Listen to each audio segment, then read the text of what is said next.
Welcome to Bigfoot and the Bunny. This is a couple's journey into the mysterious, the unknown, and the paranormal. I'm your host, Chris Carr. And I'm your host, Kristen Johnson. Together we are Bigfoot and the Bunny.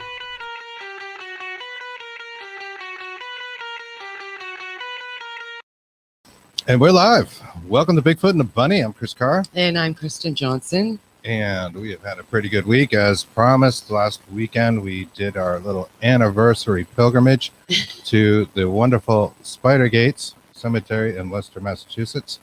And we do actually have some data for you real quick. We haven't parsed everything that we kind of recorded, but we do have one thing. But before I get to that, very important, I wanted to let you guys know that the No Bird movement has reached out to Bigfoot and the Bunny, and I received an email. I've printed it out here for your sort of convenience, and it says, "Dear Bigfoot and the Bunny, I am writing to inform you that birds are in fact not real.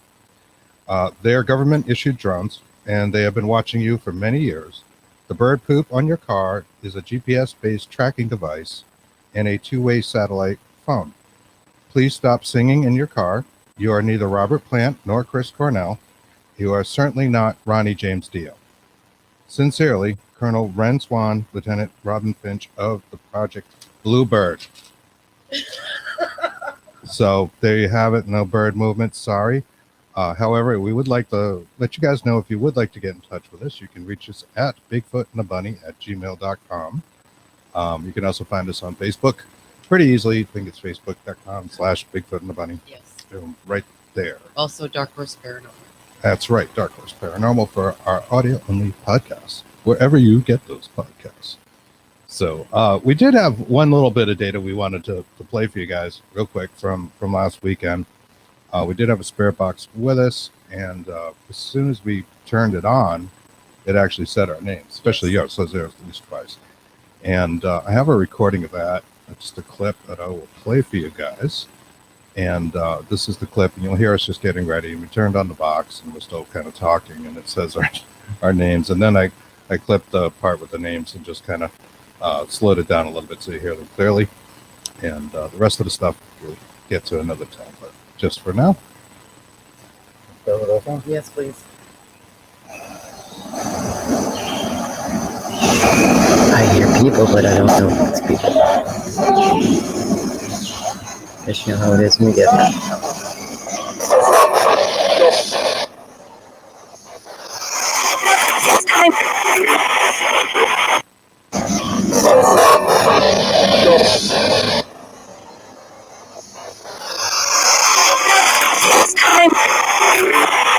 So that was kind of cool. We like that. And I don't know. Despite what those people told us, I do still believe in birds.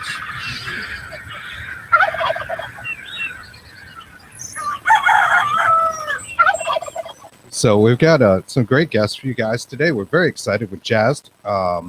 It is Cody Ray, DesBiens, and Satori Hawes. Cody Ray and Satori from the Travel Channel's Ghost Nation series are paranormal investigators, researchers with the Atlantic Paranormal Society, otherwise known as TAPS, which was founded by Satori's father, Jason Hawes, back in 1990. After working on a few TAPS cases, they found that they had a connection to each other like no other. Cody and Satori found that when they are together, it seems that they have the ability to open the door to intelligently communicate with the other side. What makes their communication different than psychics or mediums is the intelligent communication can be heard by others as well. This ability has enabled both of them to gain a better understanding of the other side and help bring messages to those who need it most. Aside from investigating, Cody and Satori are also the curators of the paranormal couple's haunted museum of objects, oddities, and curiosities. So we are pretty psyched to have these guys on and talk about those haunted objects and all kinds of great stuff. Right here, I lost my window. Welcome, Cody and Satori. How are you guys? Can you hear us? Hi. Hi. You'll Can have you to give us a little bit? You sound a little choppy. little choppy? Yeah. Hear your question the first time. Okay. We'll do our best. You actually sound like a robot. Oh no. I hope our internet's all right. Okay. Boy, I'll tell you, the technical gremlins follow us around, especially with high energy people like yourselves. So that does happen, but we can hear you okay. Let's see, we got a little bit of chat going, and maybe make sure Choppy. everybody can hear us. Oh, Nathaniel Gillis is out there. What up? Hey, buddy. Hello, brother from another mother. People are already asking questions. All right. Well, let me see. The two of you have grown up around a paranormal scene. Individual, can you tell us your first memories of what we would call paranormal today? And did you have any haunted experiences as children? We'll start with Satori. Okay. I think I heard your question. Again, I'm just going to say it sounds a lot like robots. So I can guess what you're asking. Yeah, I'm asking you about your childhood, what it was like growing up. Paranormal experience or what you would consider.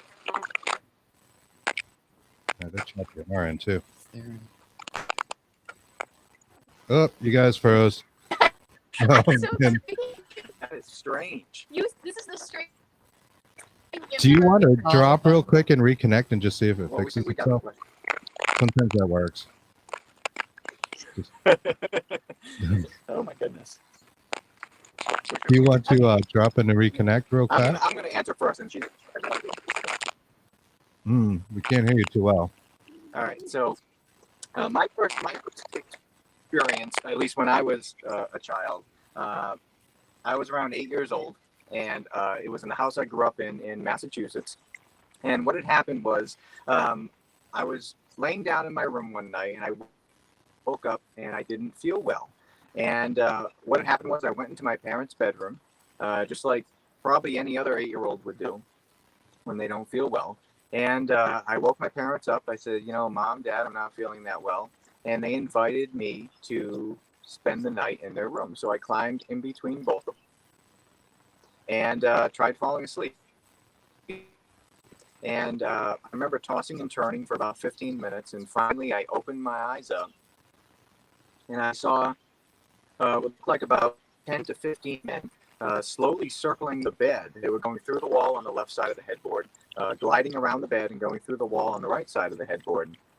And it just kept gliding around in a circle over and over and over again. And of course, this petrified the heck out of me because I had never seen anything like that in my life. I remember distinctively seeing the television through one of their heads. And some were holding masks up to their face. Some just had, black holes for eyes. And they were all mumbling the same thing over and over again that I couldn't understand what was being said. And I think that's why I'm really big into, recording audio and stuff, because that's what I wanted to catch. I wanted to record what I heard that night. So while I was seeing this, I remember trying to wake my mom up. She wouldn't wake up. I remember trying to wake up, give him a little nudge. She wouldn't wake up. So I put over my head and trying to sleep. And, eventually I ended up going to sleep, and that experience never happened again. But everybody that lived in that house had some sort of experience, whether it was, footsteps running up and down on the second floor when nobody was up there. We'd run upstairs thinking somebody had broken in, and nobody was there. Doors opening and closing, people thinking that they're seeing other family members, but, we weren't home at the time. And come to find out, after doing research on the land, the home was built on the property where an old coal mine used to be. And, this was in the time before they started keeping a lot of records on deaths and things like that. So, we're not sure, who died on the property. Of course, everywhere in New England is all Native American ground. No matter where you are, you're probably on some sort of native land, I lived in one of the oldest houses in Swan. That was really what swung the door. Yeah. No, that's really. That's what swung the door open to the paranormal after story. Yeah, it's King Philip's War. King Philip's War, of course, was a big influence, I think, on a lot of the hauntings around here. A lot of times people attributed that to the Bridgewater Triangle, but I don't think we're limited by that triangle. Certainly Rhode Island is is very haunted and sits outside of it. Your audio still is really, really choppy. Can you hear me? Would you want to drop and reconnect real fast and see if that? Yeah, we're gonna try reconnecting. Okay, just because I want to get you guys All right, the best way possible. And it's real quick. Just disconnect, reconnect. I'll pull you right back into the screen. All right. Okay. Thanks. You're welcome. All right. Yeah, just having a little bit of audio issues there. We want to try to clear that up. Going out to a lot of people today. Absolutely. And this does eventually become a podcast as well. So That's right. Yeah, send it to yeah, we're getting some comments out there that the audio is not good. So I'll try to correct that for you. A lot of times, just reconnecting makes a difference. I don't know what it is with this software. I don't know what it is about us. And gremlins, we certainly seem to have a few. especially when we have two people, a couple, just almost like us. Yeah. So, I mean, they are the paranormal couple, but we are a couple's journey into the Right. mysterious, the unknown, and the paranormal. So this is really fun. We've been looking forward to it, and we have a lot of questions for these guys. We're looking forward to it. And you guys have any questions out there? You're listening to us on any of the Facebook live streams or on YouTube. Feel free to put up your questions. We'll try to get to them. We've got some of our own, and we will certainly try to work in some time to get to you guys' questions as well. Still wait for them to join. Can't believe we got hate mail from the birds. The bird people, the no bird people. So I do see here's something we can talk about. Joshua Dixon. Yes, I live on Indian lands in Florida, and it's highly active in my home. Wow. Yeah. That's We're not surprised. Actually, my first haunted experience was actually my parents seeing a Native American gentleman who used to walk by our house every day when I was a small child. And they had both told me the same story, for years. They would see him every day, and he always had this corduroy suit on. And they never say anything to anybody, just see him walk by down the street. And my parents asked the neighbor, who is that guy that walks by every day? What guy? And then one night, my father woke up and he looked over and he saw the Native American gentleman standing, hovering over the bed over my mother. And being a wild man that he was, he kept a knife under his pillow. He grabbed the knife and went right through. He almost stabbed my mom. Thank God he didn't. Cody joined. And it went right through him and he disappeared. And he said he just remembered the feel of the corduroy as his hand went through. So that's pretty interesting. All right. It looks like these guys are back. Let's see if they're sounding better. Hey, guys. How's it now? oh my There we God. are. Yay.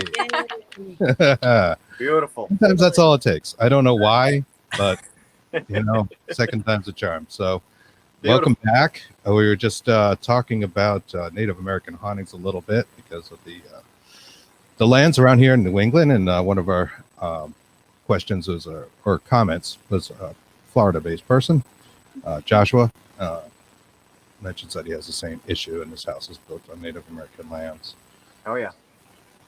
So Michelle Timmons mentions, I hear chants when I'm near the tribe cemetery. So yeah, we actually have a podcast all about Native American hauntings. It's under Dark Horse Paranormal. If you guys look that up, if you're interested in exploring that subject further, we went to some areas that these guys are probably familiar with. All right. That's right. Most likely. Anawan Rock is a pretty famous location and one of our in our haunted New England area, and I'm sure you guys know that in Rehoboth, Massachusetts. I grew up over there. My parents had an antique shop. This is weird, and I was an only child, and they let me go out there and just play. And I played like every day by myself on Anawan Rock. Mm-hmm. Oh, that's amazing. That's Yeah. amazing. Yeah. We're very close to that right now, actually. Like Is just that a right? throw away. Yep. Oh wow, Rehoboth so- is a pretty haunted town. You known guys for are next to me then. the haunted Cool. hitchhiker, and as well as Village Cemetery over there was quite haunted as well. Yep. In their That's true. times. So, anyways, getting back to your childhood, you were saying you got into audio because you had seen these figures. They were mumbling something. They Right. had no eyes. They're spectral figures, Yes. and you just weren't sure of the message. And I could see that just being a real driver. Especially when you're 8, you're like scared to death. Yeah, that had to be frightening. Oh, absolutely. It absolutely was. And thankfully, I grew up in a household that was Catholic, but we weren't, super strict. My grandparents, lived on the first floor, and then my mom, dad, and myself, I was an only child, lived on the second. But we were really big into Halloween. I mean, we were probably the number one decorated house in the town. Always would make the front page of the paper. So, we were definitely into ghosts and spirits. And like I said, everybody was experiencing something, even my grandparents, which was, that's to say a lot if they were experiencing something too, being brought up really strict Catholic. Sure. And, actually one of the objects we have here in the museum is a painting that belonged to my grandparents, and it belonged to their grandparents that was brought over from I was gonna say Italy. And their real only paranormal thing that they've always talked about was it's a painting of Christ, painted in Italy. When my great grandfather was getting ready to pass away, he would pray every night and claim that this painting of Christ started talking to him and calming him down and saying, everything's going to be okay and you have nothing to worry about. And then he felt fine after that and ended up, having probably a much more peaceful death than being afraid, And then when my grandfather passed away, it was a very similar story to that. And, he always used to tell me this story, very frequently, because it was probably the only paranormal thing that ever happened to them. And like I said, they were very strict Catholic. So this was very out of the ordinary for them. That was kind of the only connection that I had with them when it comes to this type of stuff. So absolutely really strange activity when I grew up in that house. And, I was just really happy to have been brought up in a family that accepted it. Not as much as Satori's family, of course. Right. I grew up in it. That's it. You were born into it. Yes, paranormal was my family's, I guess you could say it was just my family's hobby before I was even born. So it was something that was started before I was even a thought. I grew up in a family that was very open to the paranormal. And then in 2004, when my father's show Ghost Hunters took off, it was like paranormal went into the spotlight. It was mainstream. It was popular. It was a big thing. So I always grew up just seeing my dad go to work and say, oh, he helps people. And that's really what made me want to do what I wanted to do. I had my own fair share of experiences when I was very young that some people may think are childhood imaginations and imaginary friends, but definitely weren't. At one point, I also grew up in a haunted hotel that my family owned, which I swear I will buy back one day if I ever get the money to do it. But yeah, little things like that and just having a really open family kind of pushed me into the paranormal. Wow, that's really interesting. And it's fascinating to us because we ask a lot of our guests, how did you get involved in the paranormal? And it's the amount of childhood experiences. We both had them ourselves. We were both only children and, had a lot of time together. And that what you say, it might have seemed imaginary to tell some of these stories, but it was very real to you.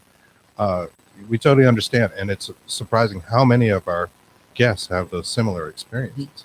It is almost like, the haunted touches children in some way, and that sounds creepy, but it is. it is, and then they grow up to really want to know what happened to me. Was that real? And what did I see? And what are those answers? I know that's what drives us. We want to know all the answers. I want to record the stuff, like Cody mentioned, because I want to know what those messages are and how it works.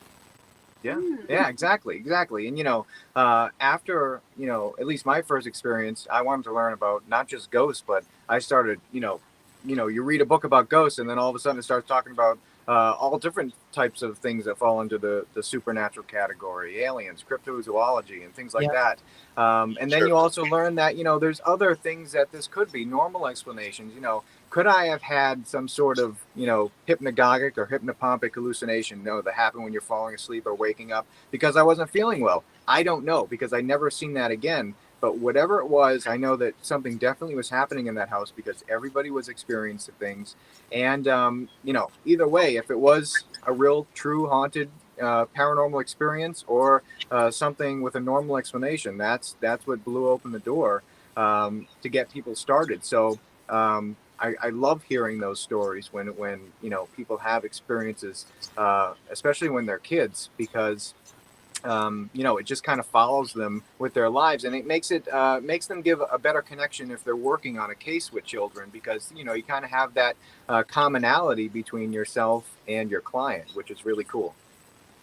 Absolutely. I agree. totally agree. It's like becomes like a lifelong curiosity. Yeah, it's an unending rabbit hole. It is, but it's actually sometimes it's more like a mission though too as well, because you want to help them. Yeah, you want to help people. You try to give them answers. How did you become involved with TAPS, Cody? Because I know you've been on TAPS for a long time, and we've been friends on Facebook for a while. And I like, did you roll up in your big wheel? Like, when did you start with these guys? So I've been, after my first experience, of course, I wanted to join a team, especially because all the television shows are starting to come on television and things like that. And I had found out that, there's actual teams that do this. And amazingly, it's based in Rhode Island, one of the biggest ones. So I was probably around 15 or 16 years old, and finding a team to take on a 15 or 16-year-old was extremely difficult, which is understandable, which is totally understandable. But I just really wanted to learn, how the equipment works. I just wanted to get hands-on experience. You don't have to bring me into a client's home. I just want to learn about the equipment without spending thousands of dollars on all of this stuff. And thankfully, I was able to find one group who would let me join if my mom joined with me. So she joined with me, and I got to learn the group, the way to investigate and stuff. That group ended up breaking up apart, and I ended up joining another team in Rhode Island called Rise Up Paranormal, with Ken DaCosta.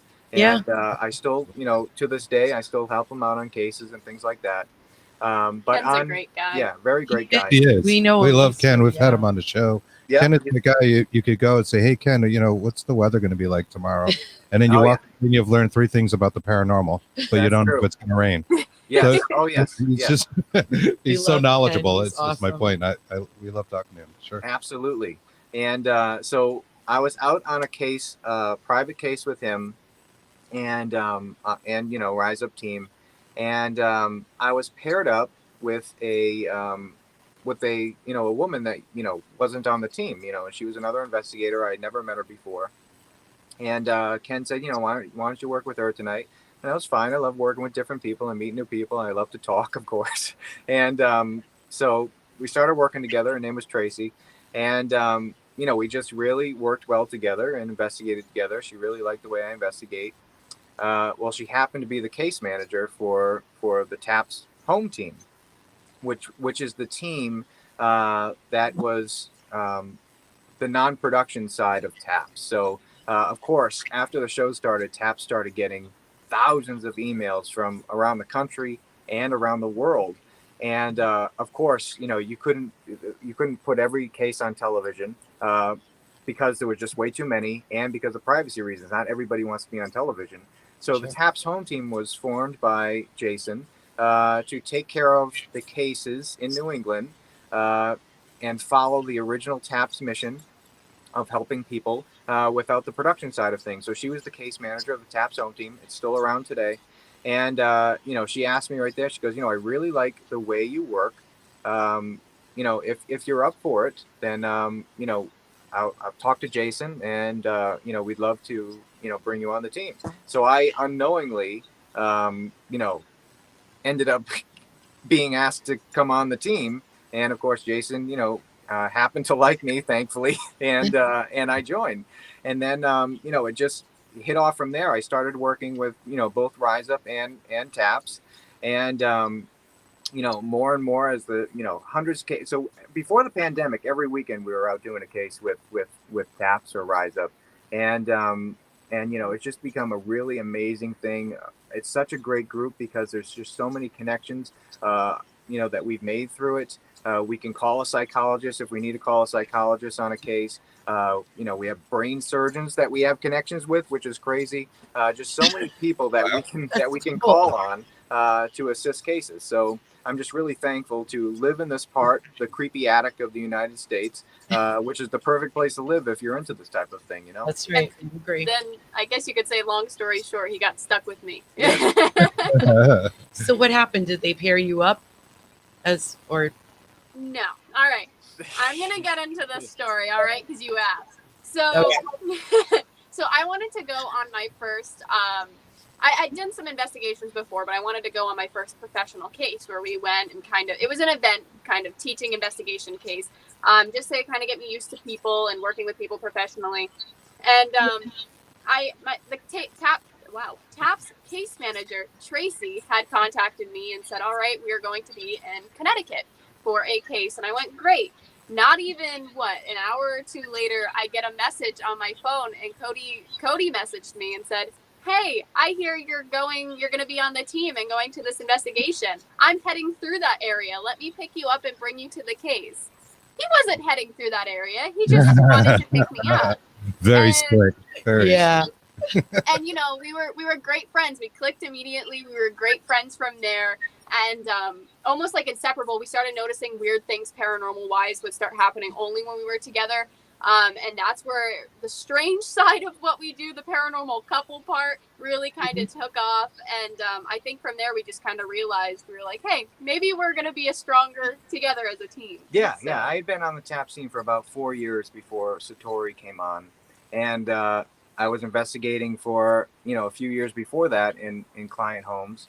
And, it was, the normal, comparing to fishing, like we all, most of us compare it to, or, a lot of times it's boring, and once in a while you get the bite that you're looking for. Exactly. What I just used the other day. Yeah. So, fishing. Exactly. That's what it's like. It really is. But when Satori and myself started working together, like she said, it just a lot of strange stuff started happening. Every time there's a bite. Yes. We don't know why. Yeah. This is one of our big things we Yeah. want to get into with you, because we have that same experience. We have the same Obviously, chemistry. we're a paranormal couple too, and none of us are the first ones. They go way back, but absolutely, there is some kind of chemistry or magic that happens. I worked on teams before, like years ago, and you'd be the whole night just like overnight trying to get an EVP and this kind of stuff. And then Kristen was opposed to the paranormal. She had traumatic experiences as a kid. It took me a long time to work her into doing this. Very long. But once we did it, it was like, wait, did you hear that? Yeah. It just seemed I'm like the first. seems to work much better together than individually. Right. Yeah. We've I think proved it's this the out. energies. I think it's when certain energy comes together, and it really just fits. I don't know if it's like a soulmate thing or a twin flame type of deal. Synchronicity. It's something. Synchronicity. Yeah. It's like an energy battery. It just works. Right. Yes. And It does. It's a complementary energy, and we're always trying to understand. We talk about it a lot. We're trying, why does this work better? We don't know. So we wanted to know what you guys thought and why that. I totally understand what you're saying. It's a real phenomenon. Yeah. You think that's what it is? It's just the complementary energies. Is it the male female thing? I don't think it's really that, because there's more to it than that.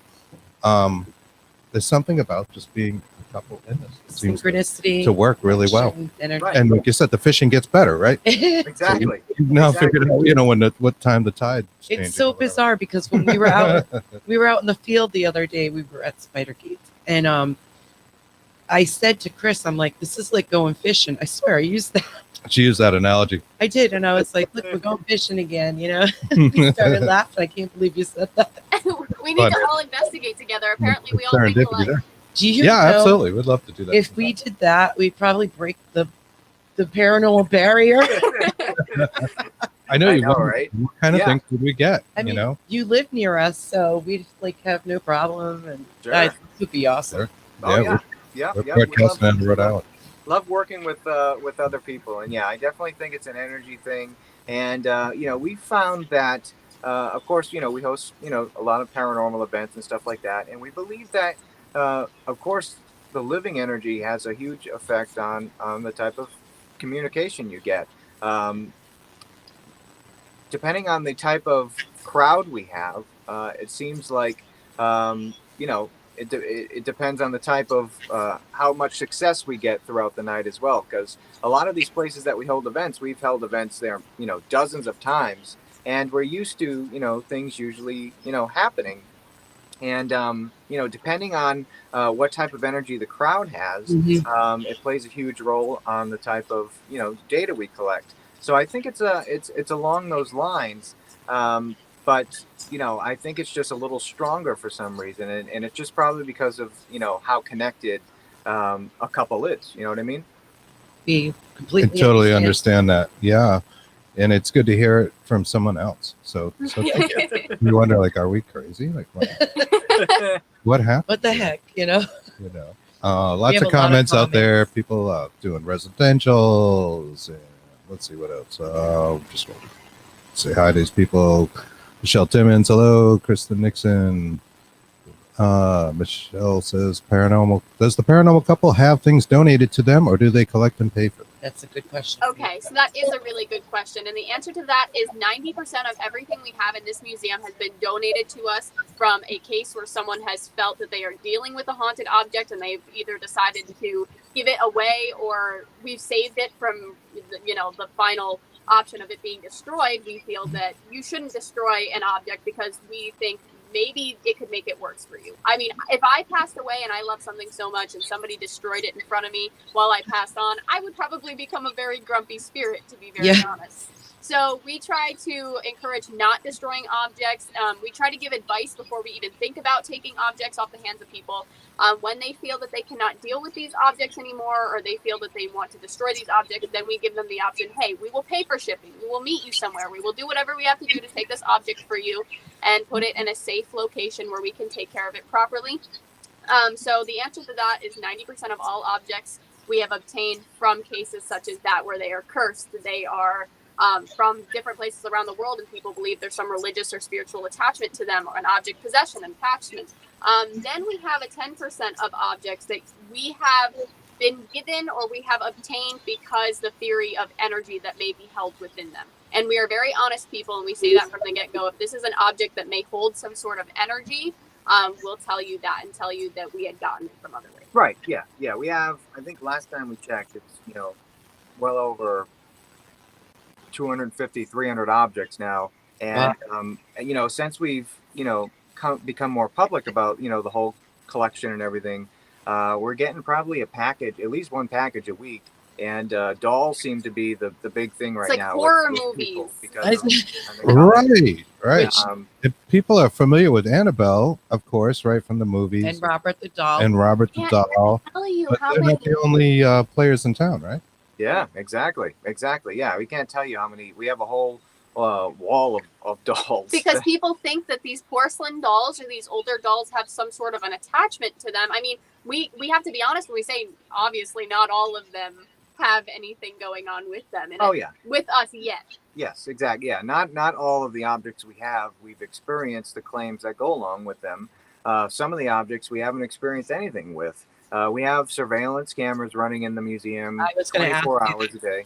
Yep. And we definitely captured some strange stuff. We definitely have like a top 10 and a top 5 list of objects that we have here that have lived up to the claims. I don't know if you can see it behind me, but there's a doll on this shelf, and we put her on this shelf because she will force herself back on the shelf if we put her anywhere else. Yeah, we also like to put her. Oh my God. Yeah, we do a lot of live streams.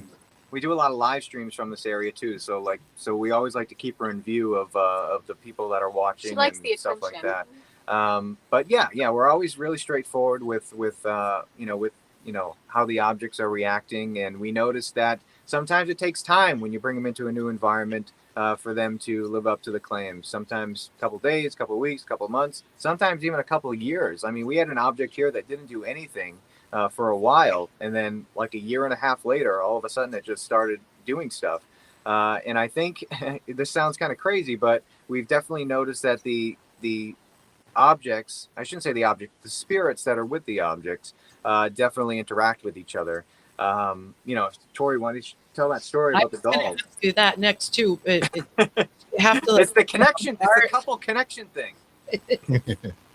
Well, we had our wall of dolls section over there used to be exactly where we have this phone right now. It used to cover the entire wall. But this doll behind me that I had just previously pointed out, her name is Liza. And a little quick story recap. We had gotten her after a podcast. A gentleman had contacted Cody, and the only thing that would come out of his mouth was he was hysterical. He said, "Please help me. This doll is telling me to hurt myself and other people. Make it stop. I'm hearing voices in my head." So after we had calmed him down, he had admitted that he had a doll that he feels was haunting him. We had made sure that there wasn't any maybe psychological issues that would be going on with this gentleman. We had met him in public and taken this doll. We had asked why hadn't he thrown it out. He said, "I've tried and it keeps coming back." The garbage man had kept putting it back on his doorstep after he had thrown it in the dumpster. Oh my God. So we had brought her, and nothing was really happening, but he seemed a lot better after we had recapped with him. He was a completely different man. We had kept this doll. We were respectful towards her. We had her on this section because just from her negative claim, we wanted to kind of remove her from the dolls before kind of quarantine. We had come down here not too long ago, actually, and the entire wall of dolls, every doll we had, their head was turned 180 degrees backwards, facing the wall behind them, away from her. This made us stop and kind of look for a minute and try to think, okay, why are all their heads turned? We had noticed that they were all facing exactly away from her. The angles were perfect. So we had fixed them all, said maybe this is just a fluke. Maybe it's like an interaction that was kind of random. So we had gone upstairs after fixing all the heads, came back downstairs a couple hours later, and all the dolls' heads were turned again. This time more aggressively. Sometimes they were like bent really strangely, so we had to fix it. And the only thing we could figure out that was really consistent was it was facing away from Liza. So we didn't know if it was actually the dolls or if Liza was doing this. So we had moved the doll wall separately across the room, and it stopped completely, almost like she didn't want them looking at her. Since then, several things have happened. We have moved her off the shelf. We've come back down. She's somehow on the shelf again, sitting perfectly fine. We have surveillance footage from our cameras at 2:30 in the morning. Liza had used her arm. She's a Victorian era doll, so cloth body, porcelain hands, head and feet. She had somehow manipulated her arm to move it down, push herself up, and adjust herself on the shelf at 2:30 in the morning. And we have that on camera. It was motion activated. Oh my gosh. She's an incredible object, so we've kind of given her her space. That's really spooky. It is. The dolls turning their heads like, Yeah. oh my God. Just imagine our surprise. We can imagine. Is that a fear of you guys? Like, you have all these haunted objects, 250, 300 haunted things, some potentially very haunted, all in one room. Do you get worried things will go very, very wrong? Well, we have approached the situation. We have separated any objects that are really, claimed to have been cursed or have some sort of negative entity attached to it that feels inhuman, or the claims seem inhuman. So we have separated them from the regular objects that we feel are nicer.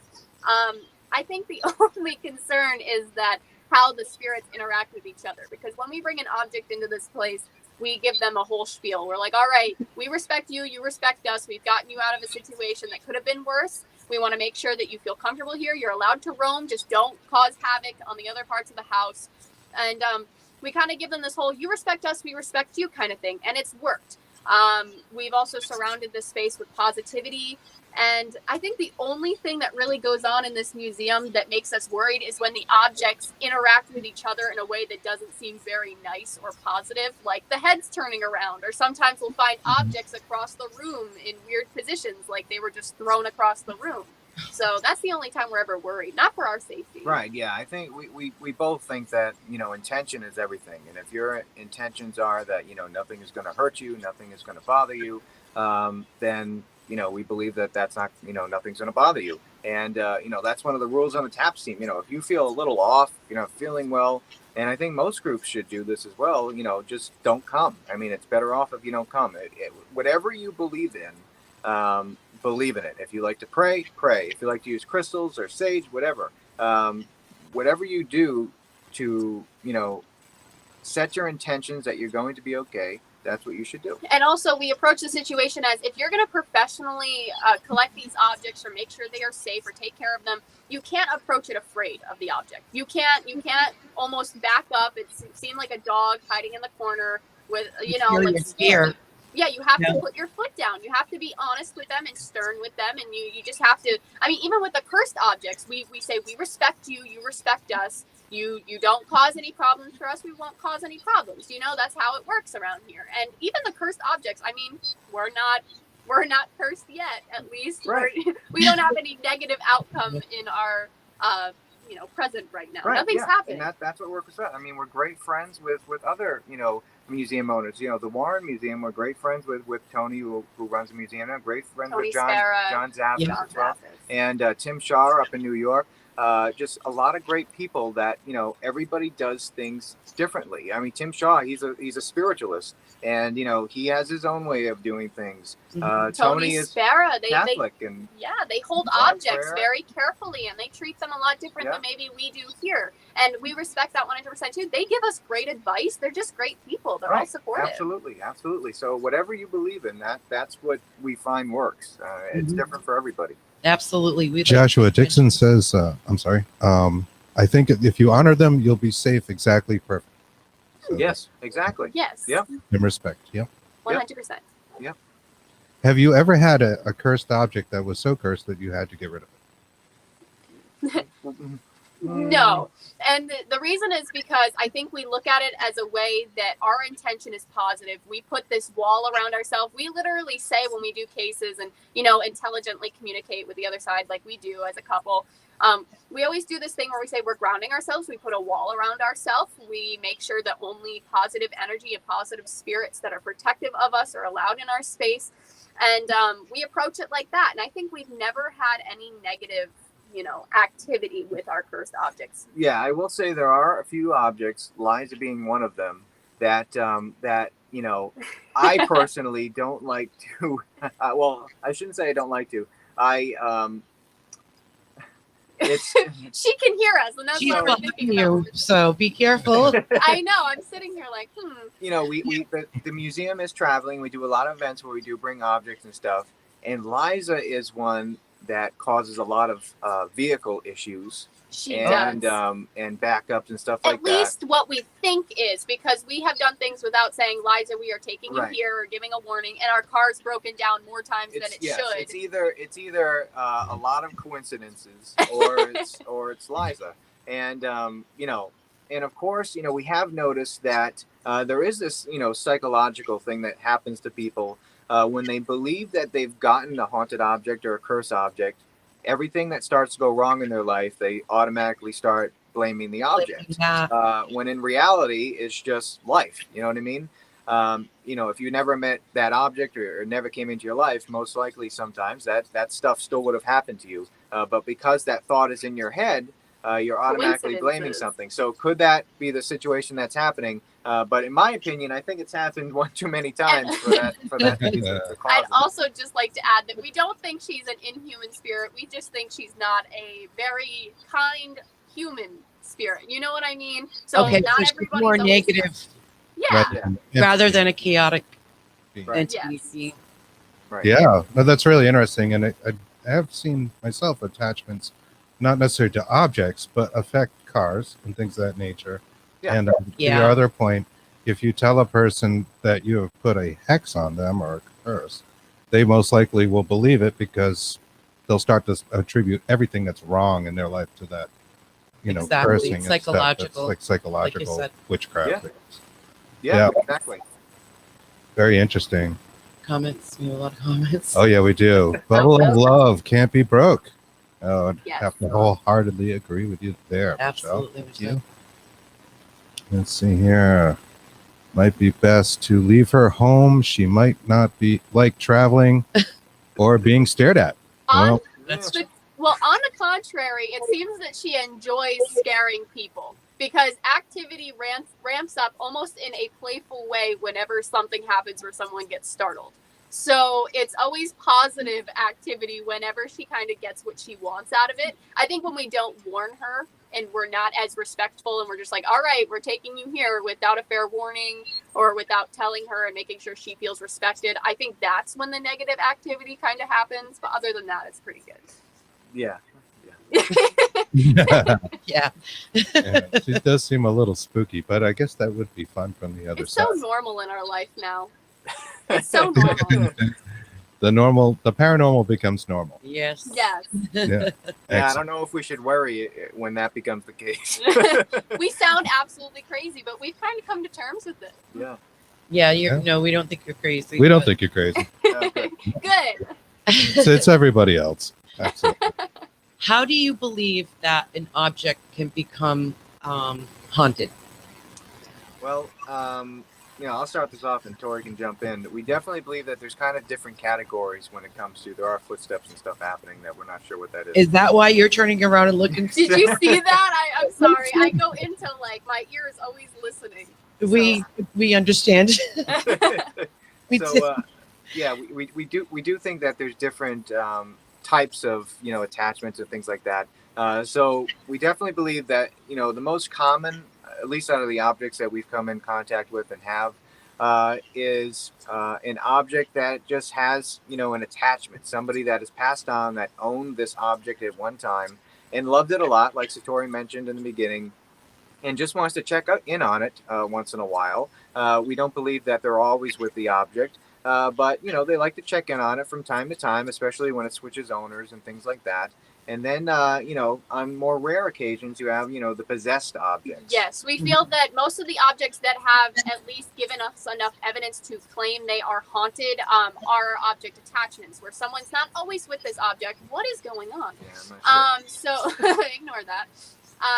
We had also dealt with a very select few of objects. We have a select few of objects that file under object possession. And what this is when a spirit, we believe, does not necessarily leave the object from time to time. They kind of stay with this object and use it as a physical conduit to interact with our plane of existence, our dimension. So, for example, Liza adjusts herself like she's a living being, and we always get activity with this object. It never really slows down. So that makes us think that maybe Liza is an object possession as opposed to another object that may do something every now and then. She's using this doll or whatever object in our museum to interact physically. Right, and usually a lot of things that are used in occult practice and things like that, usually those type of objects will tend to be the possessed type, just because of the certain rituals that are going on with the object.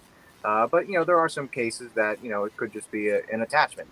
But like I said, I would say about 80%, 80 to 90%, probably even more than that, is just somebody just checking in on something that they love. Interesting. And just wanted to let you know, Yeah. we heard some of the noise that you were referring to. Oh, good. Coming through here, and we actually just just heard heard some an EVP. whispering as well. So it'd be Wonderful. interesting to play this Yep. back. It's I actually can't wait wouldn't to be play it back. the first Yeah, time play this it back. actually It might happened. be Liza for all with we know. us. We've been It talking about her a sounded lot. like Yeah, it did. It sounded like a woman. I heard like a little.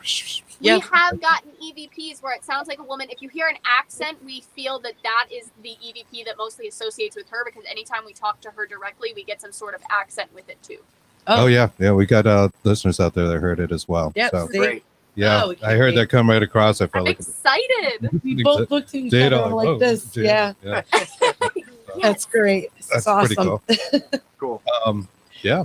So it's really intriguing, I'm so excited. I know, me Right? too. right? I love when stuff happens. Yeah. Yes, Me too. we do too. It's a little. It's not shocking anymore, but it's fun. It like you're really on is. something, and you wonder how those lines of communication are getting opened up. It's like an adrenaline rush when something happens here. When something happens, we instantly go, yes, don't touch it. Let it keep going. So that's instantly what we do. So I'm really excited now. It's awesome. Now, if you were trying to banish or stop some activity, are there things that on the physical plane besides your intentions that you use, or do you feel that the intentions are strong enough? Things like iron, like I've got a little thing here, something a Vial lot iron. of people like, right? There's iron dust in there. And do you like things like that, or is there any go-to things you use for spirit removal, I guess? So we don't necessarily practice or at least try to remove a spirit from an object. But when somebody asks us this question, I guess the information we would give them is, yes, your intention's probably one of the most strongest things when it comes to that, such as your religion, like your faith, what you believe works will really work.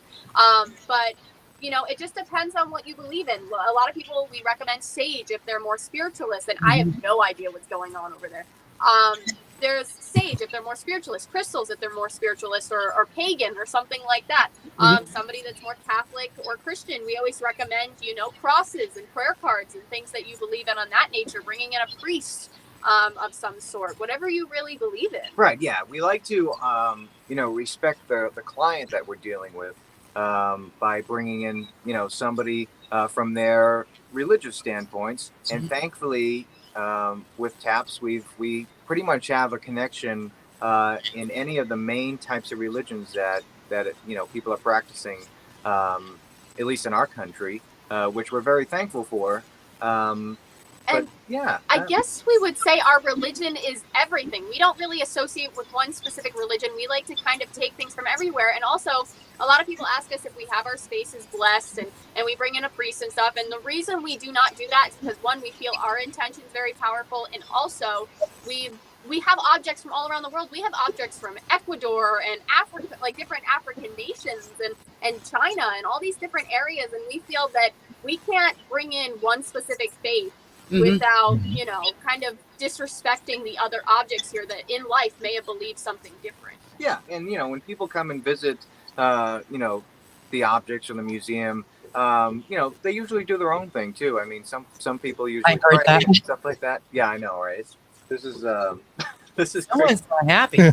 Yeah. And So, Anne-Marie Young mentioned that she's a friend of ours. hi, Anne-Marie. She heard a woman and she mentioned the accent as well, just to throw wonderful.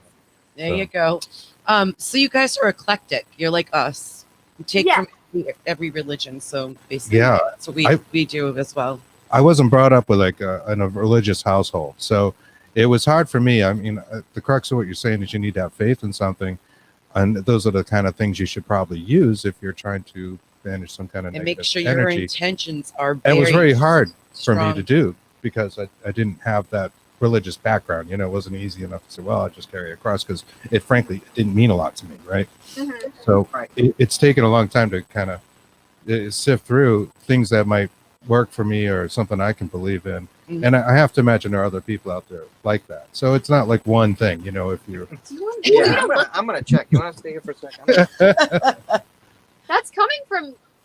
I think that's coming from the occult section, actually.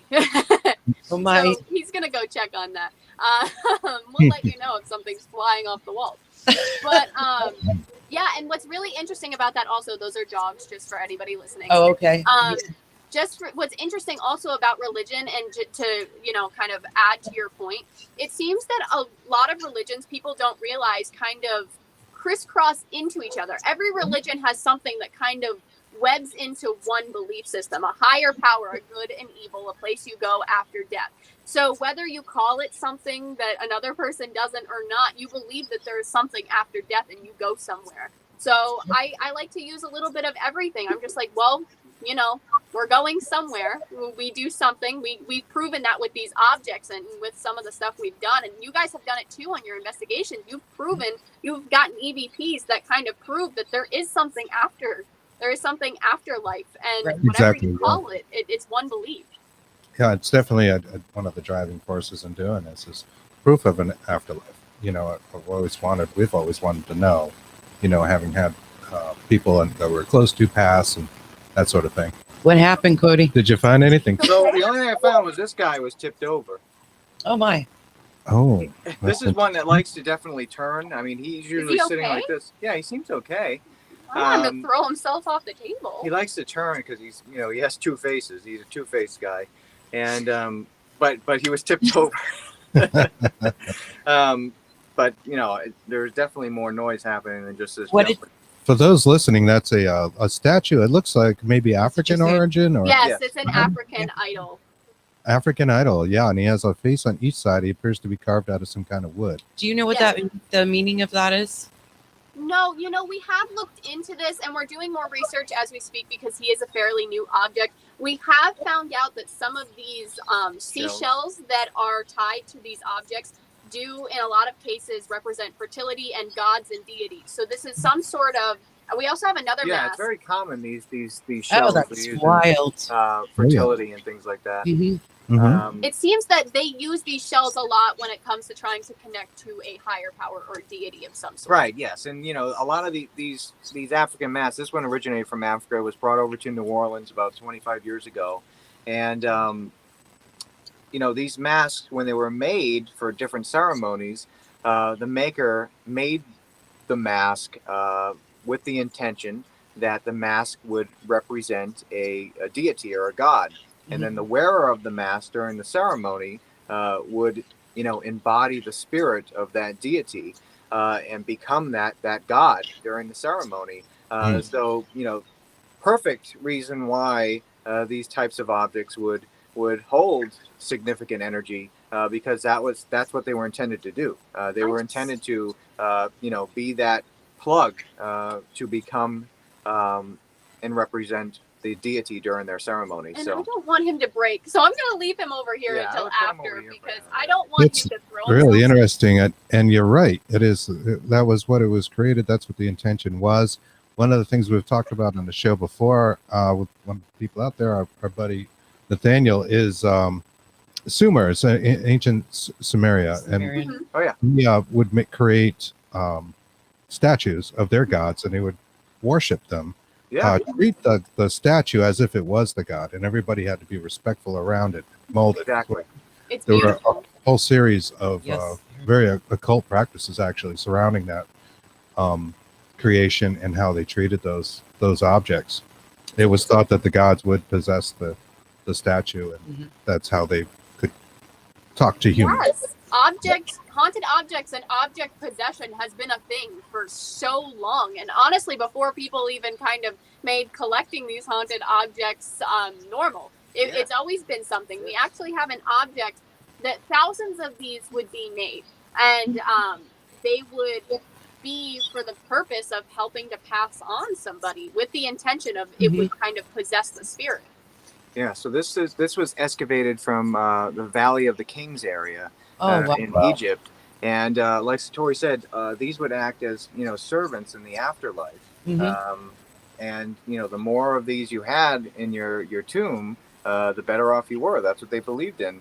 Right, And, with the seven underworld and the seven, you have to pass the 7 Mm-hmm. gates. Exactly. And Yeah. then on the flip side, dating back to the origins of these objects, the real first purposes were the creation of these effigies when Ramses III was ruling over the New Kingdom. A lot of people didn't like him. They A lot would of people. curse and hex and use these objects to destroy them like voodoo dolls. Yeah, they were making usually wax, effigies of the pharaoh, and then, like the story said, just destroy them. It's So haunted objects. They've been around for thousands of years. Yeah, they certainly have. Yes, they have. And that sounds like sympathetic magic to exactly. Yes. to destroy the object. That's a little spooky. Yep. So if you guys got a call from Central and they called you and said, "Hey, it's 2 a.m. I need you to meet us at the haunted house on the corner of Main and Supernatural Boulevard," what would be the first thing you would grab? Well, for me, any equipment that documents and data logs. Definitely a notebook and a pen would be, the first thing to write everything down. Big on recording and video. And then as far as equipment goes, I'm more the tech one. She's more the metaphysical I'm more one. the spiritual one. I would grab the flashlight because he would forget it. Yeah. And then I would bring my own senses because I honestly, let's be honest here, I can barely work a cell phone. I go into a space, I like to feel it out and feel what's kind of going on. I feel that my senses are one of the best tools that I can have. Exactly. Oh yeah. Yeah. And I like the equipment that records the atmospheric readings. I went to school for physics, so I'm a big on physics and just documenting the small things that maybe a lot of people overlook today. Things like the barometric pressure, humidity, and things like that. Yeah, we're different, but we just work when the two different things come together. It's we are exactly the same. It's I'm just like you, Satori. He's just like Cody. I'm more the technical person. for sure. Wonderful. When are we investigating together, guys? Yeah, right. I know. We got to put that together. Absolutely. when you do that kind of logging, Cody, are you finding common trends? Do you find that there are certain aspects that The barometer reveal themselves through pressure. the logging? Absolutely. Barometric pressure, when it drops, there's, automatically things that happen. Over the years, I've come to believe that EVP is transmitted through electromagnetic energy. Electromagnetic energy is the only natural form of energy that mimics audio waves. It can travel. So over the years, there's been experiments done where they've recorded an EVP inside of a bell jar, inside of a vacuum. And, audio, you need a material medium for audio to travel through. Right. So, that wouldn't work inside of a vacuum. Right. But for some reason, you're able to catch EVP inside of a vacuum. So you have that and, captured the EVP in a vacuum. Because Yeah. I've actually theorized that this you might not be able to, because I always feel like they use some kind of existing noise, whether it's your breath. I think that's why a lot of them sound breathy. Anything could be birds or something. They're almost taking the noise, manipulating it, and putting it on the recorder. But you're saying it's electromagnetic energy. Dude, please expound on that, because that's really interesting. Sure. So I've had better luck on the type of microphone that I use as well. So I get better results on a dynamic microphone better rather than a condenser microphone, which would make sense. So an experiment that you can easily do, if anybody plays an electric guitar and has an amplifier, what you can do is take some music, play some music, and plug a jack into whatever you're playing the music. If you're playing on your phone, plug a wire into the phone, and then plug it into the input on the amp, and then plug your guitar into the headphone jack on the amp, and then play the music. Turn the amp on, turn the volume all the way up. You won't hear anything. But if you take a dynamic microphone and point it at the pickups on the guitar, you're going to hear the music clearly. Oh, I'm so sorry. It's being broadcasted out through electromagnetic energy, through the electromagnetic pickup in the guitar. So this would make sense because EMF, electromagnetic energy, is a natural form of energy that's able to mimic the same waveforms as audio. It can be happening around us right now, and we're not able to hear it with our own ears, which would totally make sense with how EVP is captured, how the recorder records it without us hearing it, and in some cases, depending on how well you can hear. I mean, the human ear, if you have perfect hearing, can hear between 20 hertz and 20,000 hertz or 20 kilohertz. That's if you have absolute perfect hearing. Sometimes I no longer hear it that well. Exactly. Sometimes, depending on how well you can hear, sometimes we get little glimpses of what we're hearing. The other thing I've noticed is when we've recorded, at least when I've recorded some of my clips, I've gotten little blips on a natural tri-field meter. I usually have that really close to the microphone, and I found that there's really like a 3-foot radius around the microphone where this happens. So the microphone would have to be really close to the source of this EVP, which would also make sense on why one recorder might pick up a sound and another one, 10 foot away, wouldn't pick up the sound. So yeah, I could talk about this for hours. Can you tell that it just goes right over my head? We've got a little time, and so I would like to talk about some of that. We actually talk about this a lot. Yeah, we do. It's some of our experiences. Like this guy here, right, is a little Tascam recorder. Sometimes, yeah, I'm sure you've seen that. The DR5 is pretty common. Sounds good, it's good quality recorder.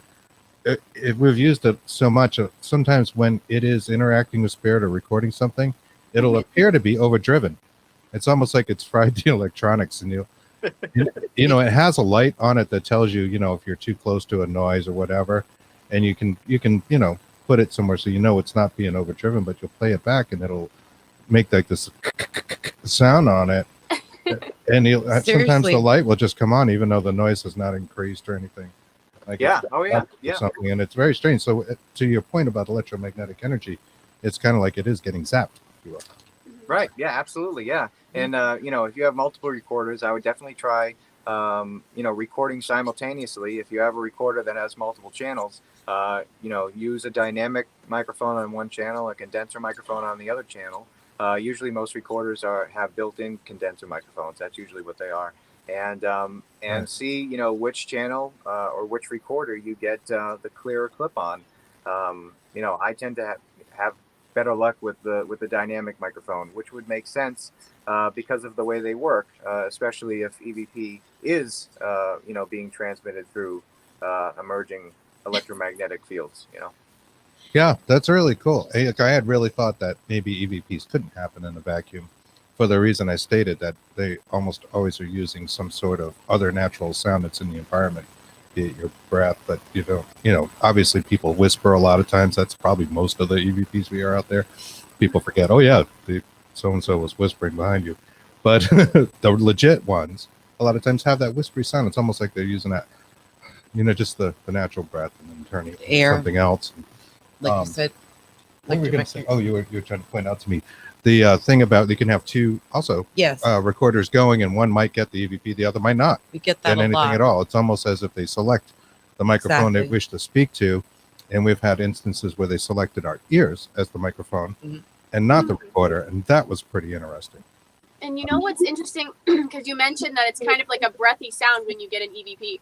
We've dealt with so many cases and claims from people that have said, oh, I think this is negative. I've heard voices that sound raspy and mean and gross and horrible. Yeah. And It's we've hard gotten for them to EVPs. talk. Yes, and I was going to say that. It seems that a lot of the EVPs we gotten aren't malicious. They're not mean or being aggressive. It's just, it takes a lot of energy for them to speak without vocal cords that they may have had in life. So they need to use a lot of energy in order to get these noises out to make words. And sometimes it comes out a lot scarier than it really is. We agree. Yes, we've Yeah, heard that before Absolutely, as well. I agree. It's almost like you attribute the fear to it, not really the spirit, if you will. Mhm. But to further that point, I'll just say one more thing about this recorder. One of our investigations, Kristen was using this, and she had a noise canceling headset on, similar to Like these this. headphones. So everything she was hearing was through the recorder. We were walking together, and we both heard somebody yell, "Hello!" Scared the crap out of us. Like, We have jumped a up like, huge "Oh my clip God." of this in our And, store. What was really interesting, everything she's hearing is coming through this. We both heard it. I didn't have it on. I'm looking around for something, People, there's for nobody people. around. I thought there was somebody Seriously. behind us. Like, it was really loud. It's a serious paranormal. It was moment. not in the recording. None of them. I had another recorder as well. So Yeah. it was as if the microphone was our ears, and they Yep. chose our ears to hear Instead, what they and wanted us to hear, Not one of them. We had But three of them going. Not, not one the of them picked it recorder. up. Yeah, You we had guys another are recorder about 30 feet from that. You but- guys are so similar to us. I mean, I was going to say welcome to our lives. We have an object that is like a 4-foot tall doll, and she moves around this room. She's in the top 5 most haunted objects. And we have 2 motion cameras to this side of the room, and she managed to get to the other side of the room to here without getting on any of the motion cameras. It's like she teleported. And Whoa. we don't Wow. have any proof of it. It's absolutely crazy. So welcome That to our is- lives. That's yeah, not- oh, that's wicked cool. Yeah. I love. Yeah, you can tell we're from New England, right? Yeah. Right. Yeah. Wicked cool. That's wicked cool. I'm gonna I go love park them. my car. Wicked cool friends. Right. Sorry, babe. Satori, I want to ask you. You have the most beautiful name ever. How did you get your name? Oh, thank you very much. You're welcome. I guess I should thank my father for that because if you look at my family, I'm one of 6, and all the names are Samantha, Haley, Austin, Logan, Connor. So those are the names. And it seems that my dad kind of wanted to put this different name smack dab in the middle of everything because it's just Samantha, Haley, Satori. And the reason for this name is my dad's really big into the spiritual side of things, obviously. And this name it's Japanese. It's actually Buddhist, and it means enlightenment or awakening, like inner awakening. Oh, it's So, awesome. Yeah, so it's a good symbolism for me, I guess you could say. It's like a spiritualism, awakening, inner awareness kind of name. It's a perfect match for you. It's Thank you beautiful. very That is a much. beautiful Thank you. name. That's cool. You're That's welcome. nice stuff. Thank But now, you. did somebody say yes in the middle of that, or did that just go? No, they like to talk sometimes, though. Okay, I Yeah, heard that. I heard that. I heard something. Yes. I love this. This is So great. yeah, this is going to be very interesting This to is- play I back. can't wait to play this back. Quite a we few. should just do live streams or calls together and let you record and just sit here. We've gotten things on calls. We've got one of our best EVPs. Yeah, from actually, my a house that we were call. calling. experiment. Yeah, on this. where we called each other, and I put her on speakerphone and did the recording. Yeah. Actually, I might even have that. Oh yeah. Since the whole pandemic, we've gotten so many reports and emails of people hearing things over Zoom calls, because Zoom and Skype and all of these video things, FaceTime, have been used 1,000% more than they used to. Sure. And people would be catching up, about whatever is going on, then all of a sudden just hear a voice, sometimes that they recognize as, maybe their grandparent that had passed away and stuff like that. So we've been getting a lot of emails and a lot of people. We've had, instances where we've done, Zoom calls together, Satori and myself and a few of our friends sometimes, and all of a sudden we hear voices coming through. Sure. So it is something, and very similar to the whole recording. It's the same exact thing as a digital recorder, because, you have the microphone on one end and the speaker on the other, which makes total sense as to why that could be possible. Sure. A lot of times there's a little bit of white noise there too, and it'll take that white noise and exactly. Exactly. Who we're talking to is especially high today. We've noticed that we have gotten things. Sometimes it is just white noise, and sometimes we'll play it back and go, "Oh my God, you hear that? There's a word. There's a whole sentence right there." Yeah, it's that.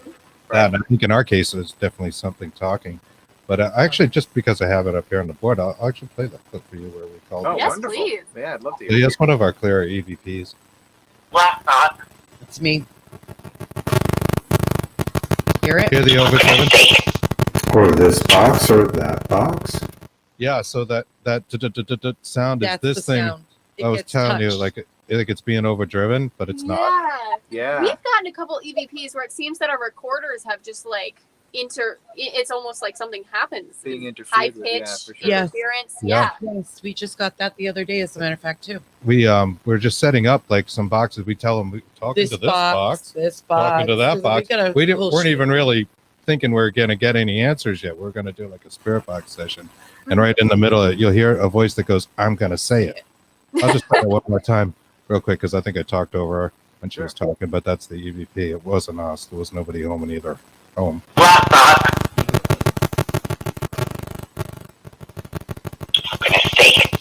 Or this box or that box. Well, they You're right. wanted to say something, and they Yeah, she wanted to apparently say did. something. She also said a bad word after that. Too. It was a guy. The guy Oh, well, no, said God, a-hole after that. It sounds very sassy too. I'm gonna say it. Yes. Like you can't stop Say me. it. I Yep. think that's the woman. I have two women in my home, and I think that's the sassy one. I'm going to start calling her that. Yeah, that's what you Yeah, I should think call that's it. her. So it's just interesting. I love that. We covered a Thank couple you. of things we were talking about with the overdriven. Yeah, And- the box. Yeah, there was no reason for that. Yeah. We have a lot of comments. That's very interesting. So you log barometric pressure. What other kind of things do you log? Like moon phases, things of that nature? Satori does the moon phase thing for sure. So humidity is a big one for me. Temperature is a huge thing. That having a good temperature sensor, like a really accurate one that records its findings, which thankfully today they're available. There's little pods you can get that hook up through Bluetooth and things like that record their findings, like weather apps and things like that, which works amazing because theoretically it's scientifically proven that when a human walks into a room, a living person or an animal or anything like that, the atmospheric conditions change in that room. It might be very minuscule, but they absolutely change. No matter what, they change. So theoretically, the same thing should happen if some form of energy is entering the room as well. It should be minuscule, but it should happen. Whether it's affecting the barometric pressure, the temperature, or something else. So I think the more atmospheric conditions we record, the better we can correlate an EVP or another piece of evidence we record on a camera or something like that. Because if you're documenting a change and you record something on a video recorder at the same time, then that's a lot more interesting to me because you have more than one thing, and you actually have black and white data to go with your piece of evidence. So another big thing is syncing everything up, so it's on the same timestamp. A lot of investigators, which I've done this before, but now I pay a lot more attention to it.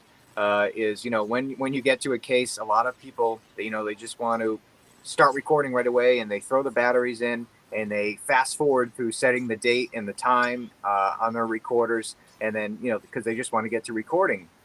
But the big thing that I think everybody should do, especially if you're in a team setting, is take the time to make sure that every recorder that everybody's using is synced up to as close as you can get it to the same time, because that's going to of course make it a lot easier in the long run when trying to correlate all of this data that you're recording to see if there's anything that's any patterns that's showing up and things like that. So just the simple things that a lot of people are looking over can really make a huge difference in the success of finding something that is a little odd. Well put. And that's interesting. No, really. To use things, I guess, would you use that with a phone or a laptop, those kind of sensors, or are you talking about specific pieces of equipment like the EDI or the Mel meter, things of that nature? Yeah, I do have some EDIs. They work well. As far as temperature, I do find that I want a little more of a more accurate temperature than the EDI provides. So they do have these things. You can get them on like Amazon and stuff like that, and different platforms. That it looks like a cube that's probably about this big, and it records. You can set it to record every second, every half a second, every quarter of a second, right down to an eighth of a second, I believe, and it records all of its finding to a phone or a tablet, whatever you want to hook it up to, and with a timestamp, which is great, and the date, and then you can export that data to a folder or something, so you can correlate it with everything else, and it's getting a reading. It shows a timestamp where it gets the reading, which is really great, and it's a really accurate reading, because I found that when equipment has more than one function, they usually try putting a lot of functions into one piece of equipment. Of course, you only have so much room, and the more functions you put into a piece of equipment, it seems like it downgrades the quality on each of those variables. So I like to try to, if you have a piece of equipment, I like to try to make sure it's doing one function, because if it does one function, it's going to do great at just doing that one function. The EDI meter is great. I mean, you can absolutely see differences. I've definitely seen barometric pressure differences with the EDI meter. But I think for if you really want to dive deep into this whole subject, I think getting a sensor that just measures barometric pressure, just measures humidity, just measures temperature, then I think you'll see the results, a little more clearly, and be able to document those patterns down to the decimal point, which if there is some changing happening in the environment, sometimes that's what it is. Sometimes it's in the 10th or the 1,000th decimal point that you see these things. And a lot of these, pieces of equipment you can buy that's meant for, investigating just isn't that accurate.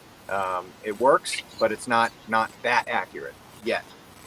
Right. And I don't think you should be reliant on those tools. There's no true ghost detector. A lot of times right. Simpler electronics that are just kind of repackaged. Although, I have a Mel meter, and it has like a REM pod, and it has a lot of things like in it.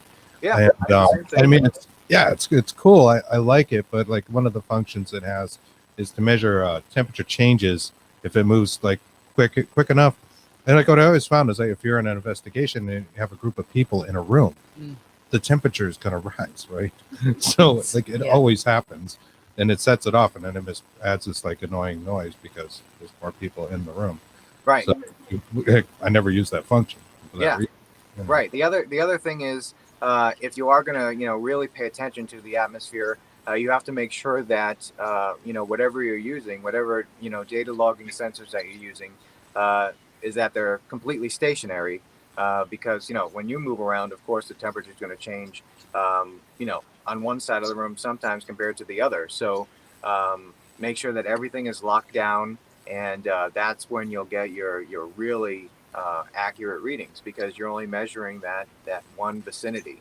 And the more of these sensors you have, placed out throughout the location or the room, the more accurate your findings will be.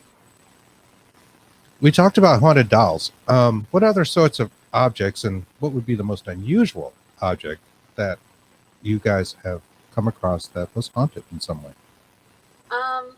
Well, I'm trying to see stuff that's right in front of us right now. Yeah. These are. I'm laughing. Yeah. I was laughing because when Cody was talking, Satori's just looking around like, man, what's happening? Okay, so sometimes I look very oblivious. I'm like a little kid in my own world just staring around. But I promise you, if things are happening, I'm just like, my mind goes off and I'm trying to figure it out while sitting here. Exactly. I saw that. I'm like, and that's why I kind of giggled while he was talking. I didn't mean to, but. Do you think can you guys even see this I can light object? it up. There you go. Yeah, that's helping. So Okay. Oh, these are a new addition, right, I a see pretty that. new addition. These are, I believe, 1930s child polio braces. Wow. And they were given to us. They were brought into our possession because it is believed that they think that there is still a child that may have suffered in these braces at one point. So for some reason, the claims associated with this object, somebody had gotten it and just instantly was like, okay. So it seems that the feet move a lot on this object. We have recorded the feet moving once, just of the bottom, the boots. It's almost like these really adorable, old-timey looking boots on the bottom. And we've recorded them. You can actually see some of the feet are angled up. Adorable is a subjective word. Huh? Adorable is a subjective word. I'm looking at them. I'm like, It has these are like embroidery. leg braces. For those of you who can't see it, it's like metal leg braces with kind of shoes at the From the bottom, 1930s. leather Yes. straps. And they have like these embroidery boots on the bottom. It's very strange. You'd have to see it in person.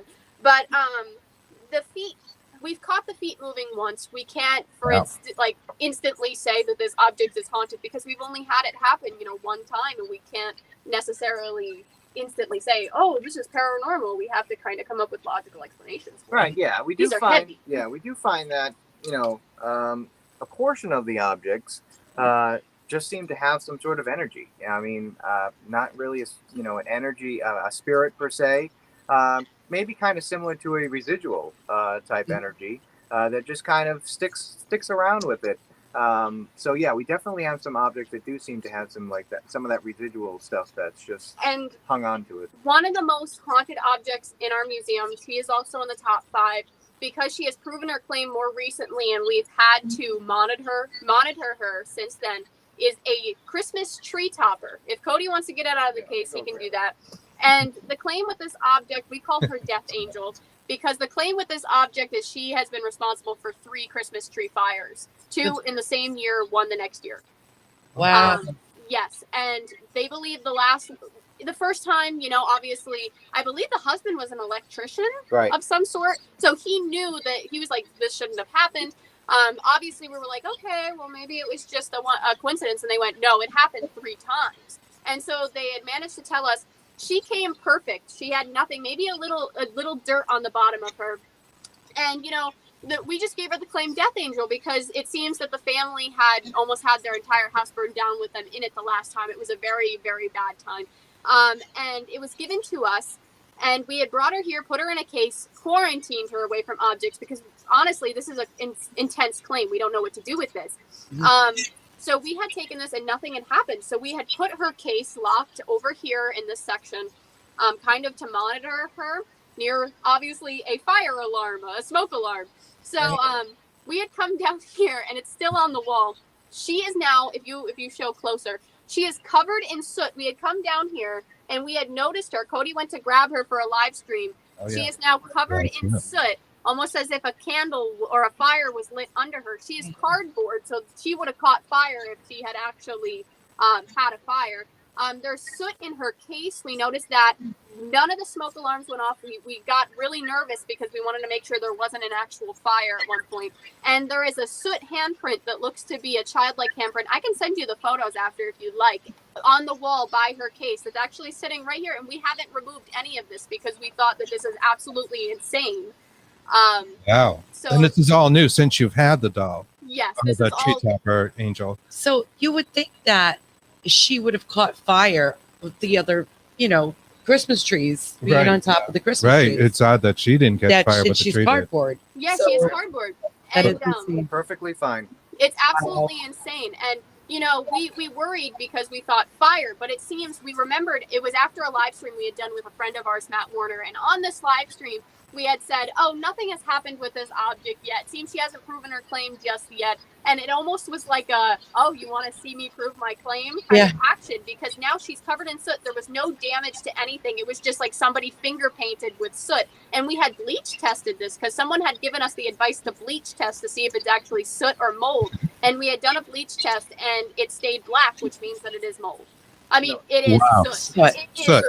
soot. Sorry, No, correction. No, it's okay. I talk very Gotcha. fast. And I thought I could see a little even on her face there. That. Oh my, Yeah, yes, there there is, is some on her face. I'm Yeah. sorry. I speak so fast. It is That's so okay. Oh yeah, you can see it. So that's all since you've had the doll. Wow. It's like- Yes, we have not That was wanted her to rebuttal. touch her, Yeah. the bottom of her since then because we don't want to remove any of the evidence we have. So we haven't done anything. Yeah, some of our earlier live streams on our page, we show her, and she's clean because that's what we did when we first brought her in. We dusted her off because it seemed like there was like a little soot or dirt on her that was very similar to this, not as much as this, because it looked like they had they had cleaned her off before they gave it to us.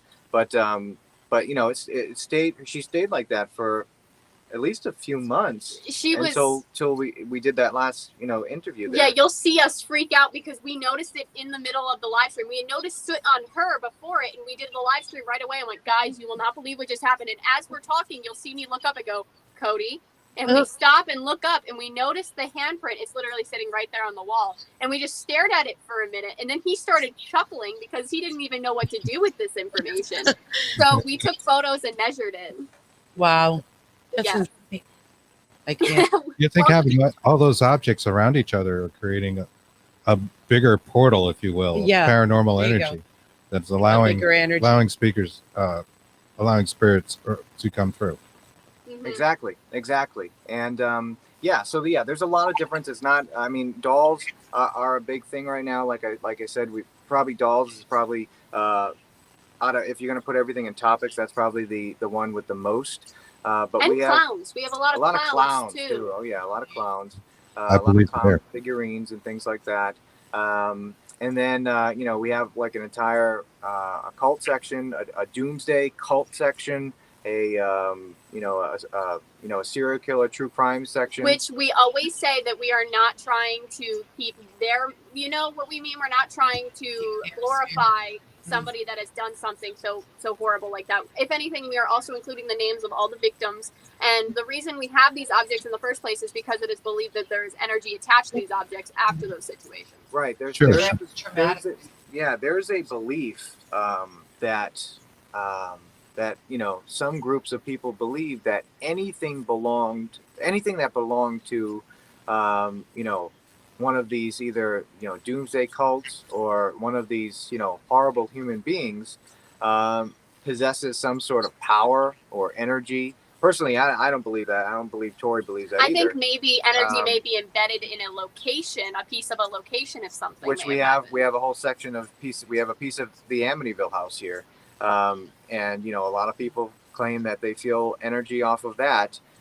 If anything, like Satori said, with the objects that are in those titles that we have, I think it's just an energy thing. I mean, people definitely believe or think that they feel some sort of energy off of this stuff, and I think that's as far as it goes, which is why we have it. I mean, when you come to visit the museum, there's different, there's always paper where you can write down, what you're feeling, what you feel attached towards, Right. and you guys are gonna have to be the judge of that. I'm sorry. Go ahead. Oh no, I was just gonna say you guys are gonna have to be the judge of that, especially if you see the museum. Oh, yeah, we definitely want to see. We want to. Yeah, Absolutely. but I was going to ask you. I didn't know what that object was before the boots with the polio, and when you brought it out, I felt very, very sad. And then you started saying what it really was. Yeah. Do you- Well, it is sad, but it's. Do you? Go ahead. I didn't know what it was though at the time. So, Satori and Cody, do you guys feel like that? Do you feel things like you're clairsentient? Yes, to yeah. an extent. I mean, I think I feel it more than Cody in the sense of he's more database. He needs concrete evidence, and I just kind of like to feel things out. I'll tell him if I feel something, an attachment to something. You know, the mask we had shown you, I get some feelings off of that. Some of the dolls, especially Liza, I get some feelings off of. And we actually have an object that makes a lot of people, especially those that are more sensitive to feeling, get some emotions. And we don't want to tell you any of the story about it. We kind of want to grab it and see what you feel. Okay. Okay. So we're quizzing you on this. That's awesome. So we do this. We don't like to share all the stories, but we want to see what you feel. This is a large object. Well, I mean, the visual aspect of it is it's a sad clown. So, you know, your first instinct might be to say, well, it's sad, right? Maybe. I have like me-ish. It's making Anxiety. me anxiety. Yes. All right. Yeah, So, Well, you know, I'll tell you. Okay, can I tell a little bit? Yeah. Okay, so all I'm going to say is that the claim is emotional change. And the claim is it's like a total different person after he had owned this object. And it was very, I guess, negative emotions that came after owning this object. And it altered his life a lot. So I don't want to give away too much information, but I'm going to say that. yeah, I would like to touch it and see if I felt anything that way. That's what we do. We love touching things for the energy. But we're not going to do that when we go there. I know we're gonna leave you in the museum and turn around. And you guys Lock the door. See you guys. Have a good weekend. No. Actually, I would actually like that. But. He would. I do too much, so I can't. That's great. Kristen be clawing at the door. Yeah. Well, I'm glad we got your opinions on that. Yeah, that's good. Thank you. Thank you for showing us. Yeah, well, it's hard. I mean, it's a clown with a sad face, so. Yeah, well, sad, but I felt like that was too easy. Yeah, some people like to say sad instantly, and that is part of the equation, but that's not it. It's not all of it. No, it gave me like very nervous. There's got to be some other part. So, how do people see the museum? Tell us about that. How do they come see you guys? So the museum currently, at least for the next few years, is a traveling exhibition. Not forever. Not forever, because it'll be in a permanent location. Like I said, in a few years, but for now, it's a fully traveling exhibition, which will travel to different states in the United States. Everything packed into a really big truck, and it's a very immersive experience. So there's different sceneries that we build, set walls and stuff like that. Cool. That just kind of puts you in that environment, so you can feel whatever emotions are coming off of these objects, and really make you feel like you're there, depending if it's something from Africa or something that was involved in something really bad or sad. And we're putting a lot of work into this, and it may not be the most amazing interactive experience, but it's something we put so much work in to make you feel like you are walking into these situations. For instance, we have built exhibits that portray the location that this object was taken from, for example. Like we try our best to kind of give you a glimpse into what that would have been like. Right, exactly. So there's the first exhibit date, the first big thing for this year is the weekend of September 18th in Connecticut, in Bosworth, Connecticut. It's actually at a location where we filmed an episode of Ghost Nation at. It's called the Primitive Crow. It's an antique shop that we already know has activity, and it's interesting. So the museum mainly goes to different locations that are claimed to have activity and are big enough to hold the museum, because we're bringing hundreds of objects with us, to display in different sections and things like that. So you'll have a chance to either just come in and tour the museum, which you can do, and we'll tell you stories. You can read stories. There's going to be television screens Ask any you can questions. watch. Or if you're brave enough, you can investigate. There's going to be different. At least with the first event, there's 3 ghost hunting sessions that you can choose from, and they're 2-hour sessions. So you can just get an idea of what it's like to be investigating around these objects and inside of a haunted location, which I can't imagine all that energy being in one place, the different emotions that you would feel. Sure. But yeah, if you just want to come and tour, you can do that, or if you want to investigate, you can do that as well. All of the information is actually on our Facebook page, the Paranormal Couples Haunted Museum, on our website, paranormalcouple.com, and we actually hope to see you 2 there. We hope to see you, hopefully, if you can make it out to Connecticut. If not, we'll try to get closer, but we'd love we'll to look into that. That would be fun. I would love to. We're going to, we're invited to Paracon, right? The Paracon? Which one? Ocean State? No. Is it- Ken's? Yes. Oh, great. Yeah. Well, Yeah, so are you guys going to be I there? heard that's going to. That's So, happening. Are we allowed Weird, to but say that's it? good. I don't I don't know. Well, Yeah. you may see us and you may see objects there. It's a So- possibility. There's a possibility. Yes, It's in the realm of That's all we'll possibility. say, because I don't know if Cody will get in trouble. Yeah. No, well, I I don't don't wanna know. get I don't know to if Ken would yell at me. Yeah, it's kind of process so of working that out. Yes. But that would- yeah, it looks like it might be a real thing this year, which would be wonderful. Yeah, thank goodness. Absolutely. Everybody's getting out now. And Yeah, for sure. So, but we'd Can't like to wait. come see you in Connecticut, and I'll look into that. When is that date for that again? September 17th, 18th, and 19th. and 19th. The tour Okay. dates are the 18th and 19th. There's one ghost hunt session that's happening on Friday night at 7 o'clock.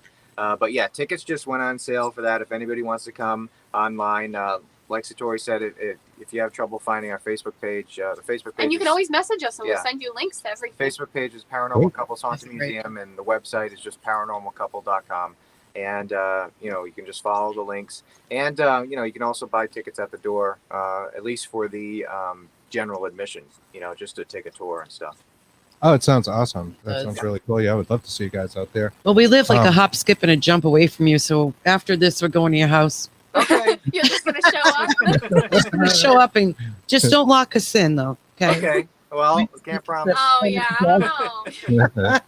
What can you tell us? We've got a little bit of time left. Can you tell us a little bit about what's going on with Ghost Nation and how did that come about, and what's it like being on there? Sure. Ghost Nation is definitely interesting for both of us. It's definitely Ghost been an Nation interesting was. experience. I liked it a lot because it was a more unified platform. It was a show that brought in other people from other teams, and it really tried to kind of show that there's a huge network of paranormal investigators around the country. And we had a great time doing that. Some of the most amazing cases we've ever done have been for Ghost Nation. It was absolutely phenomenal. And sad thing is you can only fit so much into one episode, so there's a lot that went on that didn't actually make the cut.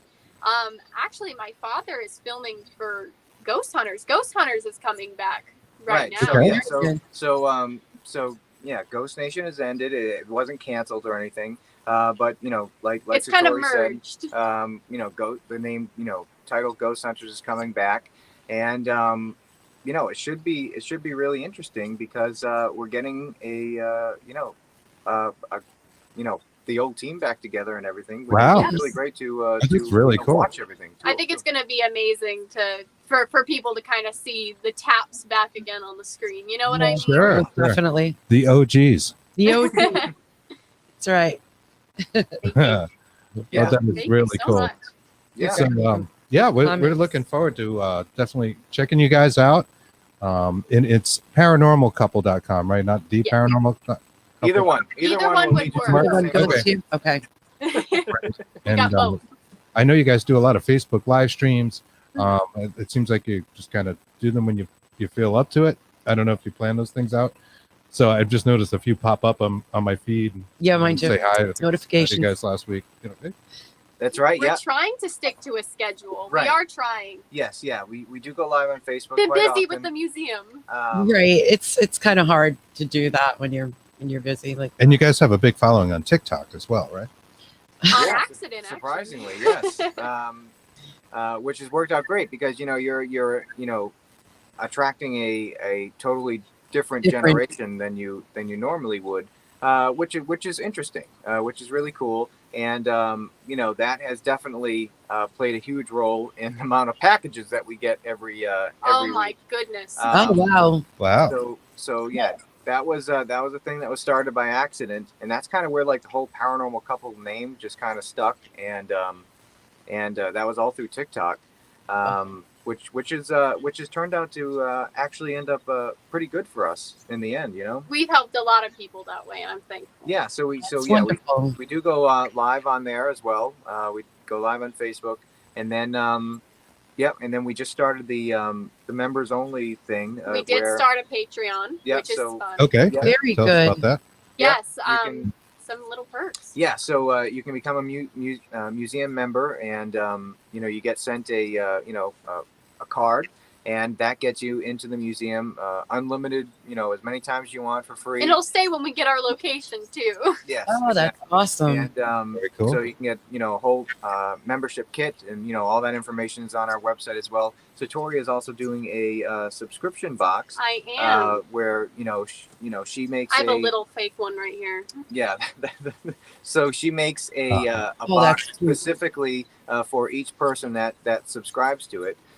So Just with some little goodies, yeah. along with the other stuff you also get on the tier. A lot of spiritual stuff because, again, my name's Satori. It's Buddhist. It's enlightenment, as you can see with the little Buddha symbol on the box. So I kind of love just it. add That's some really things. cool. And yes. Right. Yeah, you do another- more of the metaphysical side. Like I've seen you do readings and stuff on Mhm. the air too. You do fast readings, so that's Yes, another thing you would people get readings with these see in your subscriptions too. Right. Yes. Yeah. Yeah. There's another tier Personal one. where Satori can do video readings, one-on-one with you. There's one tier that seems to be really popular. Is the case file tier, where we send you like an actual case file for one of the objects once a month in the mail, and then we go over them live once a month on our secret Facebook page for the members, and we get some different insight into stuff, little avenues that we probably didn't recognize before. I love this. Which is great because we get to hear It from is. everybody that's involved, and we love connecting with people. Mhm. That is awesome. So yeah, guys, do check them out. Paranormalcouple.com. Find the Haunted Museum and Paranormal Couple on Facebook and follow them. Check out that Patreon. That sounds really cool. And yeah, we appreciate you guys coming on. Thank you Yes, so much. thank you. Thank you for We'll listen having to us. TikTok too. I'm You're still welcome. I'm newish at the TikTok. My 13-year-old was trying to teach me last Yeah, night. It he's was much insane. better than we are. Yeah. Well, we're going to be posting more soon, so stay tuned. If you get on TikTok, stay tuned. Right on. All we'll do right. that. But thank you very Thank much. you again. It's been great to talk, and we'll be in touch. We'd love to come out and see you guys. Yes, and please. that'd be awesome. you, to check guys. out the You're Haunted Museum. welcome. Thank you. Bye. Thank Thank you. you. Bye. You're welcome. All right, and that's about most of the time we have for today on Bigfoot and the Bunny. We do appreciate Cody and Satori joining us. We will be back next week, and let me see where's our guest next week is Gail Hasis, and I hope I am not butchering her name. I'm sorry, Gail, but Gail will be on with us next week, so we're looking forward to that, and we'll see you guys next time. Be there, be square. Have a great week. Bye-bye.